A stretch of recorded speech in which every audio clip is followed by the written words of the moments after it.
Hello, everyone. I have to change my camera because I think my microphone broke. So I know it doesn't look as good as it normally does. But thank you, Donna, for joining as a member. So I always forget to let you guys know we have a membership and it helps support what we do. And you get access to a Telegram chat group, and then your comments will come up as priority on our videos and everything, all of our content. So please join the membership if you want to support our efforts that we do here. And I got some information from, I think it was from Grok, that my channel is, what did they say? It's, I guess, shadow banned. Didn't say shadow banned, but they gave me what they don't like. So I got a whiteboard. So if there's certain words that were on this list, I will, I'll write it on a board, but I'm going to try not to have to do that.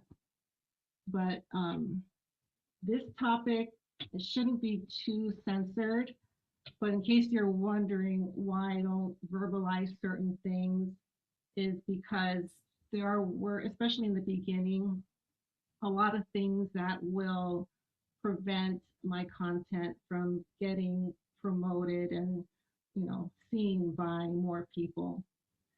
So if you want to put uh, in the chat where you're watching from, and I'll read a few of them before I get started on my presentation.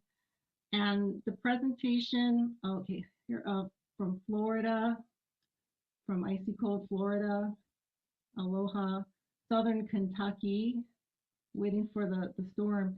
Yeah, Shane was telling me there's a massive snowstorm like on its way. Sedona, Arizona. Yeah, so basically what you had earlier was Grok leaked your social credit score for Twitter and it showed why your reach was being reduced. And I'm sure it's the same for YouTube as well. Okay, yeah. So I know the things that I'm not, that they don't like me verbalizing. Fresno, California, Ventura. Okay. Oh, hi, Robert. Okay, let me get started. So I put this together because in my previous live, I discussed the, I guess, um, why we're seeing certain things now. It's not that they weren't happening, it's just whistleblowers have come forward and spoken about SRA. Now we know about the,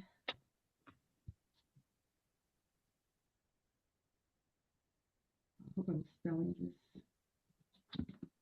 We're now privy to that, which is very widespread. We're talking hundreds of thousands of young people that we don't know where they are, as well as some clandestine military programs where MK Ultra type of activities were going on, and that they've been going on for a long time. And a lot of these people are remembering and coming forward and speaking about it. So with that, I really wanted to know, where does this come from? I also started to really, I guess, ponder this type of behavior when I started researching the events that I've been going into and seeing the pain and suffering that was being caused intentionally. And at first, I thought there was no way people would want to do this to others. But as time went on and more events happened, more disasters happened, it was very obvious. It's like there was no warning again, and just it was just so much that I came to the conclusion that there is a entity who wants this to happen, who wants humanity to be suffering in the worst ways possible. And so I've been on a mission to find out where this comes from. And it took me all the way back in, back to the biblical times of Noah. And so I'm no biblical scholar, but today I'm mainly going to share the curse that Noah put onto Canaan many thousands of years ago. And then I'll bring up some more modern events or situations that can be traced back to the biblical times, the times that the Canaanites were in power, the days of Nimrod, who was the first king of Babylon, and how this civilization and these practices have survived thousands and thousands of years, and more recently has been surfacing.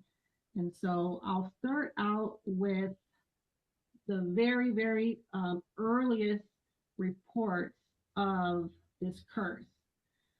And I'll explain what the biblical text says.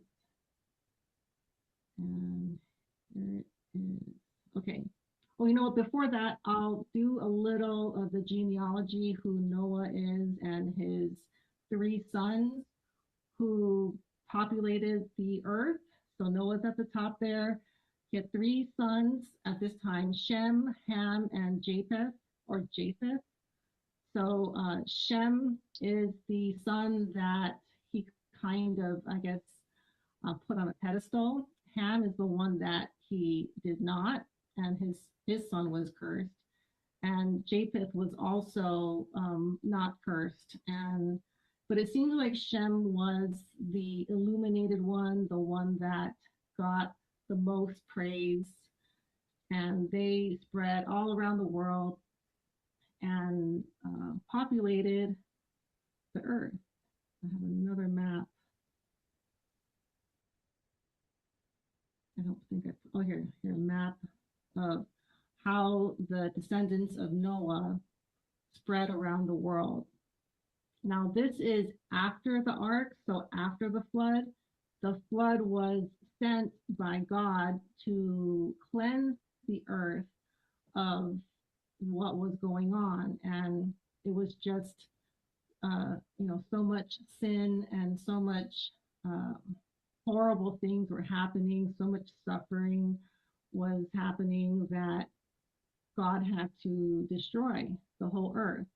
Also, they were Nephilim that were roaming the earth, and these were giants that were evil.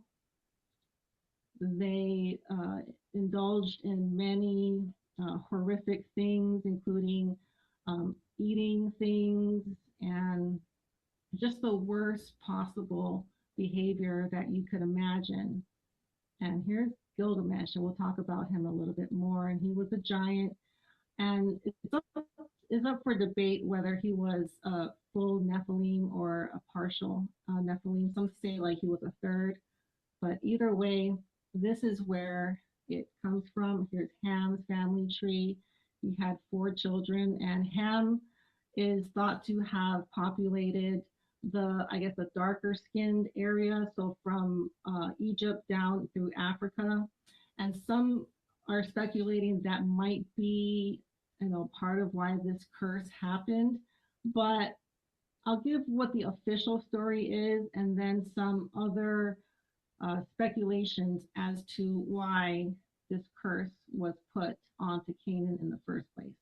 Okay, so it started all with Noah getting drunk. So he made vineyards and grew wine. And one day he gets really drunk.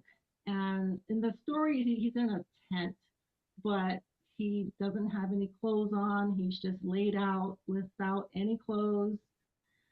And 2 of his sons, so Shem and Japheth, come to his aid and bring a cloak they don't look at him, and they cover his nakedness, and help him up.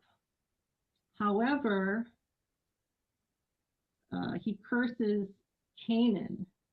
Now, according to this report, Canaan wasn't even born yet, so he cursed Ham and cursed his would-be son Canaan, which is also very unusual, right? Like, why would you curse a child that had not even been born yet? But he was obviously very embarrassed, and this was a horrible situation for him. And this really is the first account of the curse of Canaan.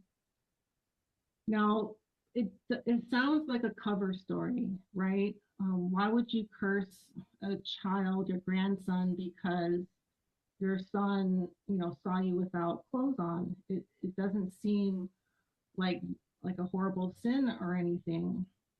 But a lot of biblical scholars have, kind of put their 2 cents in as to what the real reason was. And I'll bring up this article here. That is from,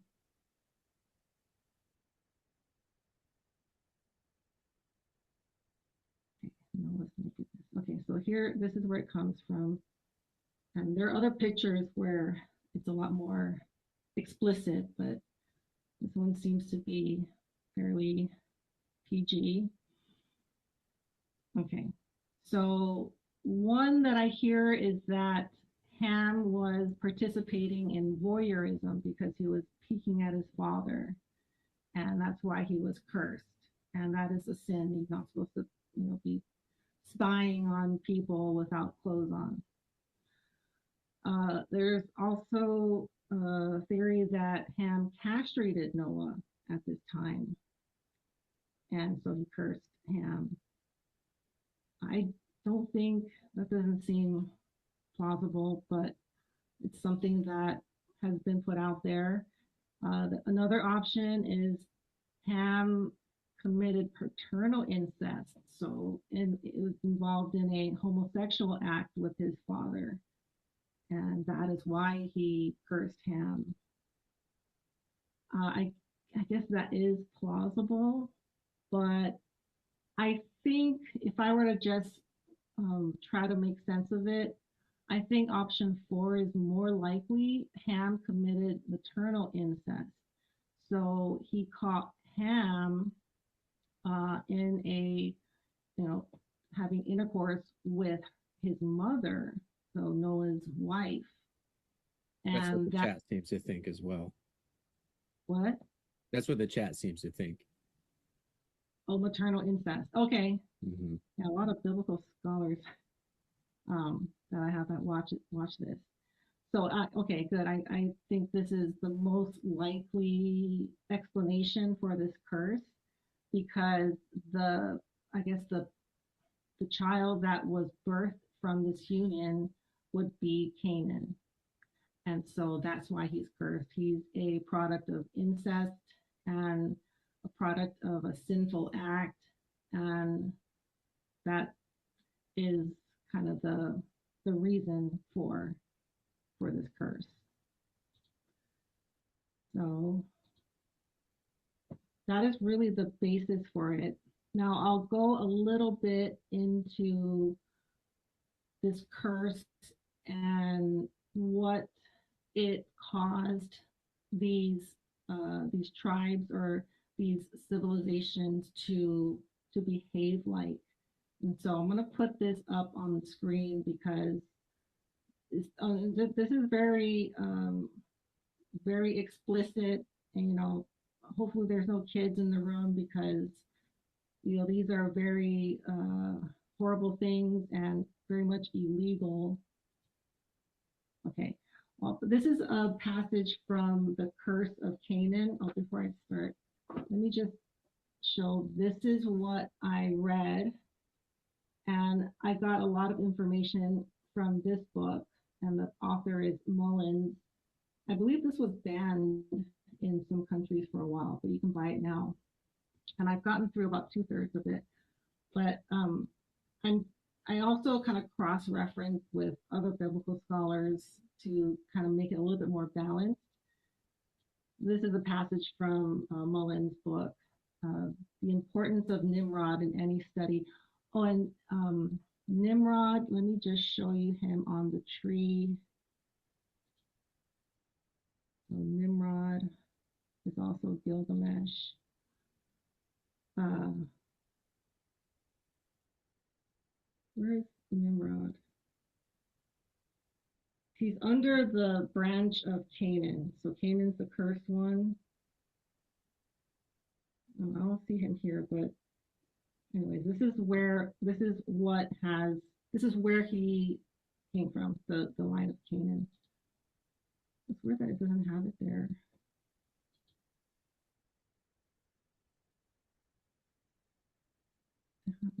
Yeah, so here Nimrod, they put him as Ham's child. There's different versions of this, but that is the main character that we think this type of behavior was perpetrated by, and then this is how people in his tribe, how they behaved. And he's also known as Gilgamesh. So Nimrod, the importance of Nimrod in any study of occult cannot be overemphasized. Because the powers given him by the clothing of Adam and Eve, Nimrod became the first man to rule the whole world. And it goes into the consort, who is the mother of Nimrod. And so here are the things that they did that I'm not going to say. And a lot of these acts were done on the descendants of Shem. So Mullins really focuses in on the battle between Canaan and Shem. So the branch that Canaan had, or Ham had, and the descendants of Shem. He seems to think a lot of these problems that we're seeing, and a lot of the jealousy and the hatred that these two groups have on each other branch from this curse. And because their father didn't, he favored one over the other. Okay, I have another passage that goes a little bit. Okay, this explains what happened to Nimrod. So, okay, this is where it says what he did to fair-skinned descendants of Shem. And when I heard the second line, that he burned them, it reminds me of the grove, the BG. I think that's a word too that they don't like people saying, but look it up. The Grove is a place in Northern California, and there's this ceremony. I forgot what's the name of that ceremony. The cremation of care. Cremation of care. They sacrifice. It's not a real life person, but they sacrifice a being to the god Moloch. And in where this is, they use Moloch, but there's also they also use the other, what's that other god with the cow's head? Sometimes it's got the cow's head. Another, I forget. Right, there's a number of these evil gods that they sacrifice young people to. And so here it says, this is how we get the word cannibal, because it combines the name Canaan and Baal. And Baal is a name that we hear a lot, like currently. A lot of these witches and warlocks and these people that are into the occult. I often hear that they worship Baal. I'll show a picture of him soon. And then there's also a quote that I'll play from Epstein's supposed niece. I said daughter last time, but I'll play that soon. I played it before, but I'll play it again. And this is what Shem supposedly did to Nimrod. He, cut off parts of his body and sent it to the pagan temples of Babylon. That was the city that Nimrod was ruling over. And then I'll let you guys read the other things that they were doing in Babylon that I can't say. So, and this is also what we're hearing when we bring up, like Epstein and the elites. There's a lot of accusations that they do the SO. I don't know if I should say that, but and they're also doing SRA, satanic ritual abuse, in this way, and a lot of children are subject to this type of abuse. And some of these children are coming out and testifying, or coming out with their story and what happened to them. And so this is really important because I've been touching on this topic a lot about how this survived thousands and thousands of years. So instead of abandoning their hideous ceremonies, the priests literally went underground. So that also made me think of the situation in Malta. And I know I went over this last time, but I'll just briefly go over the hypogeum and what they found there.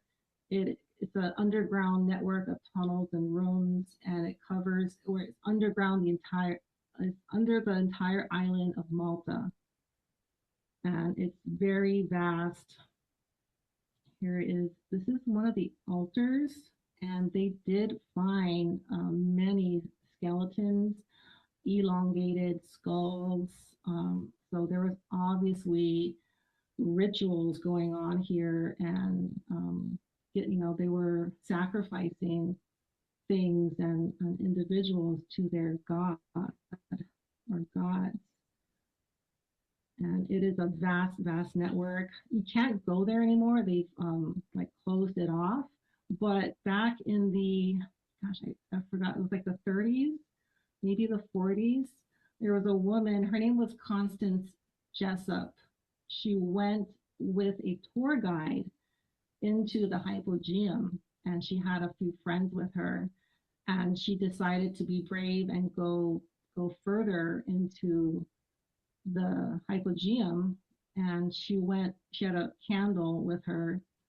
She went pretty far and saw 20 to 25 foot giants marching in a line.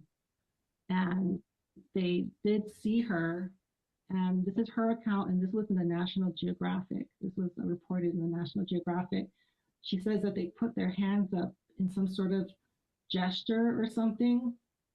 And so they all looked up at her at the same time. And then her candle went out.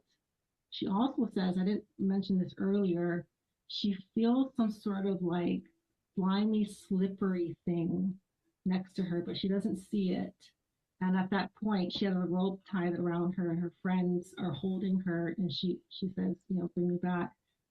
And so we don't know what those beings really are, but 20 to 25 feet, that is huge. So, there are giants. So maybe what was down there, or what is still down there, are remnants of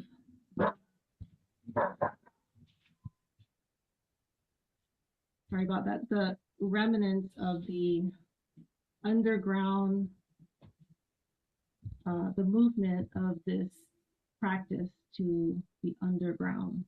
I have here Malta, Also, Derin Kuyu's in Turkey. Again, it's these vast underground tunnels and rooms. It goes under the cities in Turkey, and they've also found they connect to the other underground cities. So, it's not hard to believe that there was certainly a place for these ceremonies to take place. What they found in Derinkuyu is they could have lived down there for an extended period of time. There was like a water source, they had these vents, and they had rooms where they could keep animals. I don't know if the purpose was to practice the occult. It was probably more to protect themselves from a threat above. But just to say that there is proof of vast underground networks where these types of practices could have continued for a long time. And I'll show Baal. This is one of the statues of Baal. And then I will play, and I've played this before, but it is a more recent testimony of Baal worship. And this is a woman who came out as Epstein's niece and Disney's uh, great granddaughter or granddaughter, I think granddaughter. And she was on the Sean Atwood channel. It goes back for generations. It goes back for generations. I remember my father confessing that my oldest brother is 8 years younger than him. Is cyclical. With men, especially, when they stifle it, they repeat the patterns, which I don't see as an excuse. I'm not a... But of course, this happens with men. And power and pressure to conform is excellent as a tool for silencing people. They told me that we belonged to the cult of Baal, B-A'-A-L. They told me this with consistency while I was being abused. Now, what you can look up about the cult of Baal, information that is publicly available, is that it is thousands of years old. It is a Phoenician satanic fertility cult. And publicly, it's supposed to have been eradicated. But to my knowledge and my experience, it is not. This is what people perceive the Illuminati to be. It is a group of elites that practices forced and uses these crimes to control people. They happen to have a huge reach over politics and entertainment. All right, so that's just one account of this occult or Baal worship that seems to have survived all these years. And there's different forms of it. There's a one god they call Baphomet. It's a trans or hermaphroditic entity. Has a goat's head, has like breasts, but the bottom is, I think, male, and it has like hooves of a horse. So there are different gods that the occult honors and sacrifices to. But I feel Baal is the one that I hear more of, more of the more recent, witches. It seems to come up more than the other ones. Okay, and then there's a couple of things that I've recently reported on that I'm going to tie in to the curse of Canaan. And then I'll leave time for Q&A and for comments, because I know you guys have so much good information and ask so many good questions. I probably have like one of the most intelligent viewerships. So I will save time for that. So if you have a really good comment, put it in the chat, and if you have a really good question, I'll put it in there too, and I'll address what I can after this. The um, the topic of the Knights of Malta, I did run into that in the book, The Curse of Canaan. And just for those who didn't catch my previous live, the reason I brought this topic up is because, the story of the moment is Erica Kirk, and she was seen wearing the Knights of Malta pendant. And it wasn't just this time, she's worn it on a few occasions, and she wore it before the Charlie days. And so I looked into it, and it's really hard to find information on the Knights of Malta, but it's a very old, underground, well, it's not underground, they do still exist, and they have gatherings. It's a very old underground society that has existed and survived thousands of years. They do have a lot of women in the group. They said 30% women. So they are still existing. But I think what's happening is that these types of societies are not really attracting young people, like people in my generation. I don't feel are interested in becoming Freemasons or the Knights of Malta. There's just too much that has been released about what's behind it. So I think we're not even looking at secret societies. We're looking at this curse being put on the entire world, with the US being the centerpiece of this type of behavior. And, of course, it's all over the world, and in Europe as well. And I'll touch a little bit. Shane, try to remind me about France before I end, but I do want to touch on France.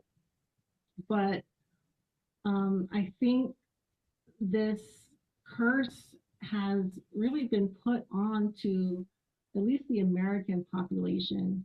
Because if you think about the days of Noah and what was going on before the flood, there were, with the cities of Sodom and Gomorrah, there was a lot of things that, let me see if I can pull it up. Here, if you read a little bit about some of the perversions that were being practiced in these days. So the abuse of children, and the involvement of animals, and just the perverted behavior. And also Sodom was, where we get the word sodomy. And I think we're seeing this just out in public. We don't need underground society for these things to be practiced. With the use of politics and entertainment, I feel like this culture has permeated our mainstream. It's not underground anymore. When I was a child, these things were like kind of secret stuff. You don't really come out and see you dress like a woman when you're a man, but it's just in your face. And I think that is, like, if you're going from the curse from Noah to today, it started off with a curse on an unborn child, and now like an entire population seems to be under the spell of this curse. And I know a lot of you guys have said it'll be like in the days of Noah. L.A. Marzulli says that a lot, and I think we are in that time. Okay, I'll give a little information on the Knights of Malta. I got a little sidetracked there, but I did find some information. I'll play this from Static in the Attic, really awesome channel. Check them out. And this was the first time I heard Knights of Malta in any sort of media or text. I'll play it here. 24, he's calling for the coming fall of the House of Windsor. That's the King and Queen of England. LaRouche and his colleagues exposed the role of a worldwide oligarchy, the quote Club of the Isles, never even heard of that one, headed by the royal family of Britain, in perpetrating G-side around the globe. For centuries, they've been at the highest level of the financial oligarchy, the synarchy, the aristocratic families of the black nobility, the sovereign military order of the Knights of Malta, and the heirs of what Pope John Paul I called the Ancients of Venice. Just so you know the long-run timeline here, they went from Venice to the Netherlands and then to England. Well, and then basically America too. Okay, so that was when I heard the Knights of Malta, and then it came up in the Curse of Canaan when he talks about the French Revolution, which was a Canaanite or Venetian takeover of France. And so, I didn't know my French history very well. This is kind of new to me. But what I get from Mullen's interpretation of the French Revolution, this was a psychological war. We're not really talking like armies, clashing and fighting. It was more the brainwashing of people to take over the aristocracy and revolt. And during that time, a lot of the factions of the Venetians did do that.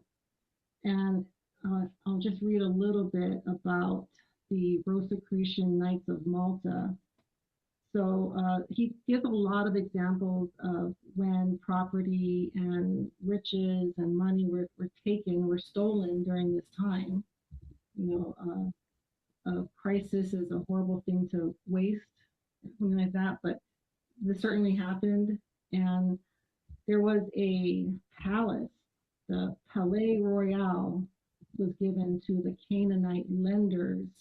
They hired the Laclos to turn it into one of the world's most elaborate brothels. As his aide, the Laclos brought in from Palermo the notorious Count Cagliostro, born Balsamo, who had taken his godmother's name. He was a Grand Master of the Rosicrucian Knights of Malta. He had joined at the age of 23. So that's where I heard Knights of Malta. It seems like they are a faction of the Venetians that were involved in different types of slavery during the height of their power, when they were kind of centralized on the island of Malta. That was their specialty, was slavery. And it also made me think of the accusations against Erica Kirk that she was involved in the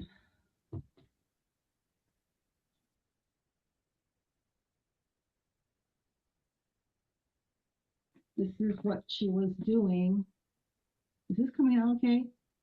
With the young children who were affected by the war. So I know if you look it up online, it'll deny that she was involved with that type of thing. But I think it was true. Shane, do you think those accusations, Erica's accusations of the children, are true? I absolutely believe it. Okay. Yes. So I was just thinking, what kind of people would be interested in that kind of business? They front as an orphanage that is taking care of children who come from poor families or from war-torn areas to give them a better life. I think that was I think it's Angels, Romanian Angels, I think was the name. And so right, it was the front for them to do this. So this is what they were actually doing. And they did get caught. And so supposedly she's banned from the country of Romania. But if you think about what kind of people would want to go into that business, it would have to be people that come from a very sick culture where that's okay, where there's just a complete lack of compassion, a complete lack of, uh, of respect for human life, for for children, just the complete lack of a soul, really. And doing something like that, it seemed like it was a pretty big operation. You would need to know how to do it. You have to go to a country and recruit people, and you would have to know people. It's not something you can do in the open and advertise. You would have to kind of be in the know to pull something like that off. And I think that this is where it comes from. Um, it seems like it's been brought up in the Canaan in the French Revolution. It came up during the Knights of Malta when they were dominant in the Mediterranean.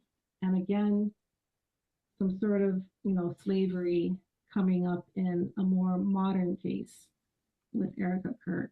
So I thought that was interesting to kind of tie those together. And, these things we'll never know for sure if that's what happened and that's where it came from, but I don't think I'm wrong. I think that's in general where this type of thing comes from. And I'm going to remember this will be the last point. When I was reading The Curse of Canaan, there was a lot about the French Revolution and how this type of culture really took over the country. And it made me think of this. This was in Paris at the Olympics last year. And I couldn't find the actual clip, but it was much worse than this. It was a mockery of the Last Supper, and they're all drag. They're all in drag. So I think there was even a scene where one of the man's parts were showing.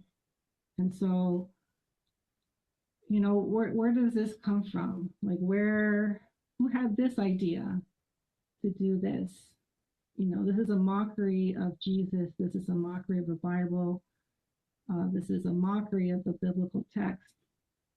And if you look into what the occult does, that is essentially what they're doing.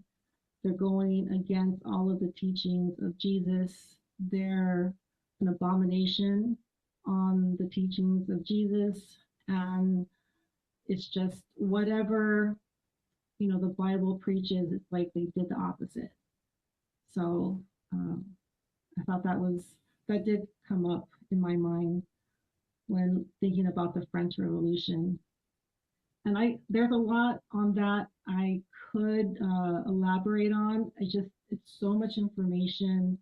It's so disturbing. Some of the things that went on during that time, it was like straight out of the Canaanite playbook, with children, with the civilians, what they did to them. And the official story, like if you remember back to like the textbooks, what I remember being taught was that the aristocracy were the bad ones. The phrase that is most well known from that whole conflict is "let them eat cake" from Marie Antoinette, meaning that was the opinions that the aristocracy had about the problems that France was facing. But the revolution was bringing upon, I don't know, I think something much worse. Certainly wasn't anything better. So we see this twisting of history and the altering of perspectives. And now we know who owned the publishing company that published all of our textbooks. McGraw-Hill was owned by Robert Maxwell. So I know all of my textbooks were published by McGraw-Hill. They were the dominant publisher. And so with that, you have control over information that is taught in schools and universities and what the professors teach. And so, I'm learning that a lot of what my understanding is is not true. Okay, and then, okay, 2, 4. So Shane, is there something that you want me to read? I could bring up, I could answer questions or address some For comments and stuff. Yeah, sure. Just real quick, I guess I'll say that let them make eat cake comment just shows how out of touch the elites were with the situation on the ground for the normal people. It was just totally different worlds, the common folk and the elites. Okay, we do have a new member. Donna here is a new member. We also have a super from Being 903. So thank you. Oh, thank you for the super. Good job, Tracy. Thanks. I did this one really last minute, but I didn't want to wait too long because I did get a lot of comments saying that you guys wanted to hear about the curse of Canaan. Okay, those who have nothing to hide nothing. The guilty parties insist on censorship. Yeah, and I feel like that has just become so blatantly obvious that the only defense they have is to censor us from saying these things. And I think every day that goes by becomes harder and harder to speak the truth. Okay, Lieutenant Colonel Michael Aquino, yep, connected to MK Ultra, created the word PSYOP. Even on Wikipedia, he's labeled as a self-proclaimed Satanist, and he ran the Temple of Set, CIA. Yeah, we did a video mentioning Michael Aquino, and we showed his picture. He has those like eyebrows. He looks evil, and he is connected to UVU and the Charlie Kirk situation. I don't remember the connection. A lot of people have brought up the resemblance between J.D. Vance and Michael Aquino. They actually look just like each other. I suppose they do. Interesting. Yeah. Okay, anything else? All these storms and weather crisis is a cover for a child. Yeah, well, I think it's got, these events have many purposes. I would play the Michael Herrera clip, but Sean Ryan actually gave us a copyright strike for playing that. But Sean Ryan did a whistleblower series, and one guy that came forward spoke about how he witnessed a UFO during one of the earthquakes and tsunamis I think in Indonesia, and he saw this thing taking these things wrapped up, and he assumes that they were people. So a disaster-stricken area, I think, provides a perfect cover to do these activities. Okay, anything else? Let's see. We do have a lot of comments that were pertaining to the Ham and Noah situation. I would say probably 80% of the comments thought it was the maternal explanation that made the most sense. There were a few others, but they do seem to overwhelmingly agree with that possibility being the most likely. And someone actually said that this comes from Leviticus 20:11. If a man lies with his father's wife, he has uncovered his father's nakedness. That's Leviticus 20:11. Yeah, that does kind of imply that that's what maybe Noah was trying to say. Hamitic Africans worked with Europeans, Portuguese, and Spanish to enslave Shemitic Africans. The Shemitic Africans were scattered around the world via the Atlantic slave trade. Yeah, so the Shemites are the descendants of Shem. And it gets really complicated because Mullen says Shem were the light-skinned, the taller, light-haired. But then there's other interpretations that that's not. That was Japheth was the progenitor of that. But if you think about how long ago this was, they have to have been mixing, the different bloodlines are at this point all mixed up. But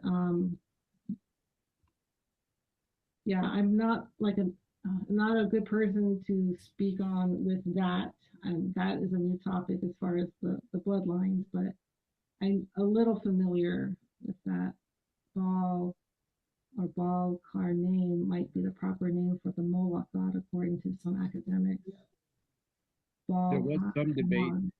Yeah, there was some debate in the chat over whether Moloch was a noun or verb. It does seem like most people think it's a noun that refers to a god, although there was some comments that said it might be a verb that involves the act of sacrifice itself.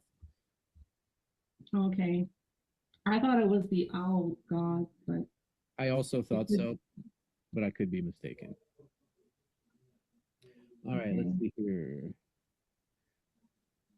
Okay, these secret societies, just ancient societies that have survived the cyclical disasters, or at least groups of people that found technology from ancient societies.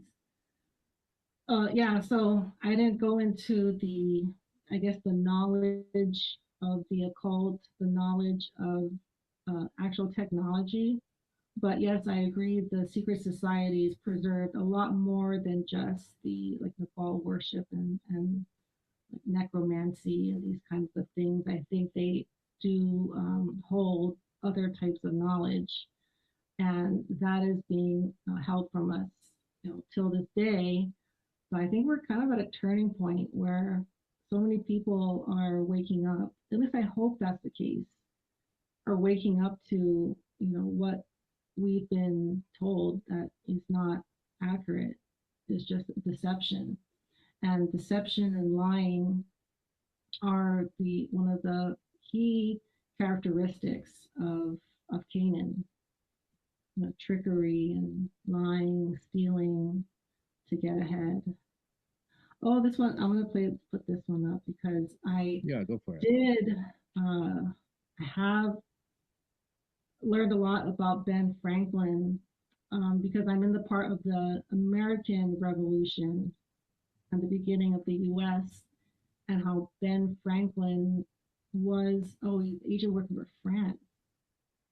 I thought he was a uh, royal court of the jesters from England, but either way, yeah, he has been identified as a intruder, someone that was placed to spy and to sway the direction of the United States early on. There may not be, those might be mutually, or they may not be mutually exclusive. He could have been both. English and French. Okay. All right, anything else? Let's see. So yeah, there are some. There's some. We're about to the end of the starred comments there, but I was going through some of the new comments just to see if there was anything to show. Let's see here. Well, I put this one up because I can address this. Layton, Pennsylvania isn't too far from me. It seems to be a major northeastern U.S. hub. And funny you say that because that is the next chapter. You guys are so smart, ahead of me. That is the next chapter after. Oh, sorry, it was Virginia, but I know that Pennsylvania is discussed a lot when they talk about the infiltration of, the curse into the United States. It was Virginia, sorry, but yeah, I know I do learn a lot about Pennsylvania, and it does seem to have a big influence in. I can't think of the societies, but I think Masons have a very stronghold there. Where? Okay, any other ones? Let's see here. This one, they just said every movement, every rebellion gets infiltrated and co-opted by the wealthy elites. Even the unions have been co-opted and weakened. And I think that was a reference to like what we were talking about during the French Revolution, but we are seeing parallels to that actually happening right now with the current psyop going on and this Operation Gladio style strategy of tension, to polarize the left versus the right. And the consequence, I believe, is going to be losses of the First, Second, Fourth, and Fifth Amendments. So yeah, each side is willing to remove the rights of the other until both are left with nothing. Yeah, and if you look at the very beginnings of the United States, I mean, I guess my theory is that it's a Masonically found country. I mean, the signs are there. Even Tucker confirmed that there is an underground network under DC, under the whole city, and he would know. And he discussed it on one of his shows, and he knows someone who installed these entrances to the underground network.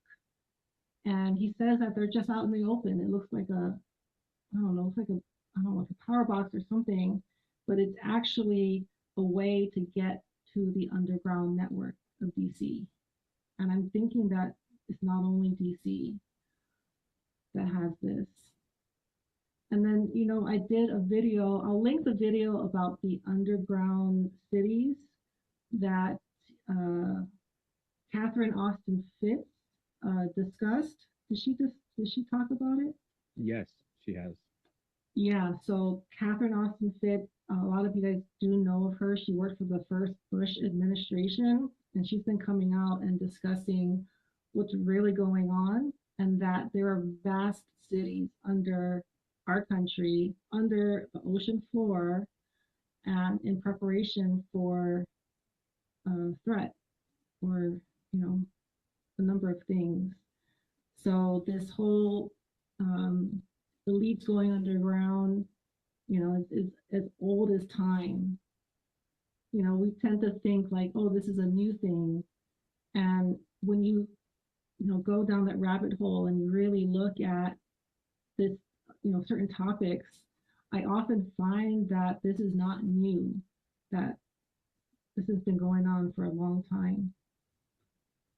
Okay, don't go in government buildings. They have back rooms that there are one trip to the underground. Yeah, I suppose so.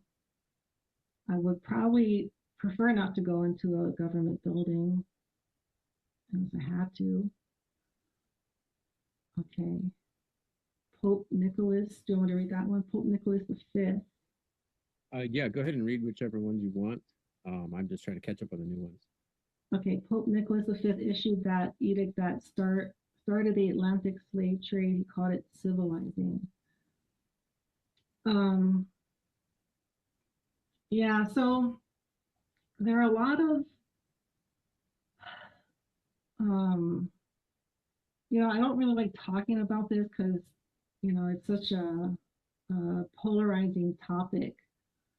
But I know like Static in the Attic has a very controversial opinion about the transatlantic slave trade, and that there was another purpose for it, but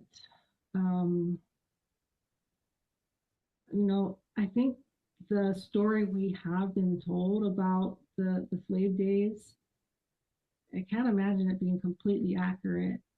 I do think there's a lot that was not disclosed in our textbooks. That's all I'll say about it for now, but I do think, that topic is something we've been deceived on, and it might not have been so simple as what we've been told. I want to say more, but I know this word is, I'm not going to say it because I know this word is going to get us in trouble, but let's just say that there were factions that we would not consider slavers that were involved with the trade, that we would be surprised that they did these things. Okay, anything else? There was one person that mentioned there's an underground tunnel system under Lahaina. The YouTubers about 20 years ago went down there, and I did actually see that video. And that's actually located in Pulehunui, next to the dirt bike track. So there's like a dirt bike racing track and a drag strip there. And there is Aloha Waste Systems. It's like a water treatment plant. And they do have a couple of freight elevators that go at least 300 feet below ground. And there are some tunnels there. They're not super extensive from what I've seen, but it's possible they could connect to other tunnels as well. I'll read this one. Okay. Oh, we're already at an hour. Okay, I'll read a couple more and then I'll close this out. The elites infiltrated, co-opted the French Revolution. The revolution was mainly because of the ultra elites hoarding the wealth while people starved in the streets. Yeah, I mean, so I think that's kind of, it's so, I'm learning it's just a lot more complicated than just the wealth, because there were different factions of elites, right? There were aristocracy and then there were other elites. I'm not like well enough read to comment on that because I don't know it well enough. But just from reading the Mullins book, the thing that I took from that is that it was a heavily psychological operation, a psyop, a huge psyop. And Marat was the main mouthpiece of the propaganda that was getting out and stirring up this violence. And it's a really actually interesting story. Marat, Jean-Paul Marat, was the journalist or the author of a lot of the revolutionaries' message books and articles and things like that.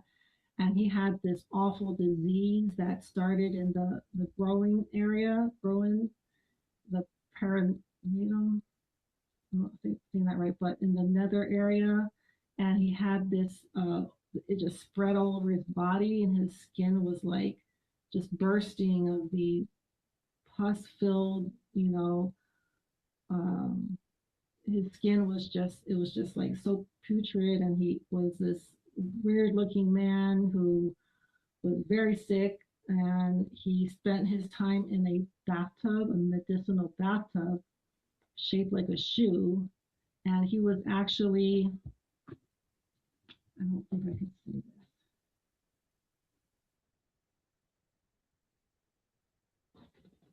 He was by a woman named Charlotte Corday, who actually Shane is familiar with her because she was like an early anarchist. Who, yeah, she was a fan of Voltaire, and she was part of the revolution. She was a more moderate. Actually, she wasn't as extreme as Marat and the Jacobins. Like the Girondins were more moderately. They had a more moderate stance, and she, being a big fan of Voltaire and being, I guess, sympathetic to the anarchist cause, she did what she thought she could do to try to prevent, like, so there was a reign of terror that followed his assassination, and it may have been done in retaliation for the assassination or for his unaliving, but she thought she was actually saving people and preventing more of that, but her actions actually caused retaliation, and there could have been another 100,000 plus deaths because of that. So there's probably a lesson to be learned there about the use of force and how to apply it. And I think the anarchists in the French Revolution learned the hard way in that case. And there's a famous painting of Marat, but it's very, it actually looks like he looks normal, and it's considered one of the most valuable paintings of the Enlightenment, or that one of the times of after the French Revolution. David is the guy who painted it.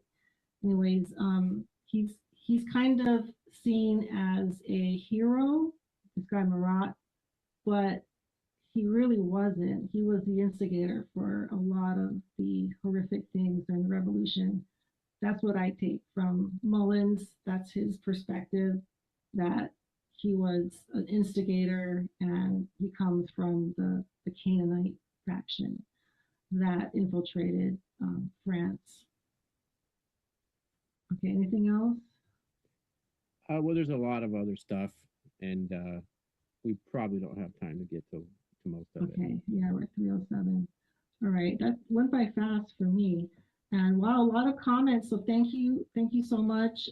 Please subscribe if you haven't already. I know I think you have to subscribe to chat, but I'm really on the shit list of YouTube because every time I put something up, it's like if it's not, what they want, like my sub count just starts going down. And I don't think it's because my viewers don't like what I'm saying. Yeah, it's coming out some other way. But yeah, please subscribe. Thank you so much for your participation. If you want to support my efforts and Shane's efforts doing this, you could join and become a member.